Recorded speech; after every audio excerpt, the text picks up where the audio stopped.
ତୁମର ଯାହା କିଛି ସୁଖ ଓ ଆନନ୍ଦ ତାହା କେବଳ ଭଗବାନଙ୍କ ଠାରୁ ପାଇବା ଲାଗି ପ୍ରତୀକ୍ଷା କରିବ। କେବଳ ତାଙ୍କରି ମଧ୍ୟରେ ତୁମେ ଖୋଜିବ ଓ ପାଇବ ତୁମର ଆଶ୍ରୟ। ତୁମର ସମସ୍ତ ଦୁଃଖ ମଧ୍ୟରେ ସେ ତୁମକୁ ସାନ୍ତ୍ୱନା ଦେବେ, ହାତ ଧରି ପଥ କଢ଼ାଇ ନେବେ। ଯଦି ଝୁଣ୍ଟି ପଡ଼ ତୁମକୁ ତଳୁ ଉଠାଇ ନେବେ।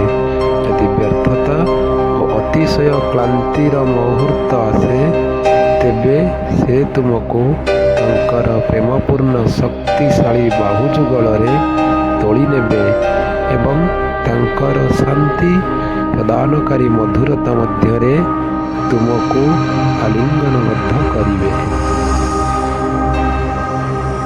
ଚ୍ୟାନେଲଟିକୁ ସବସ୍କ୍ରାଇବ୍ କରିବାକୁ ଜମାରୁ ଭୁଲିବେ ନାହିଁ।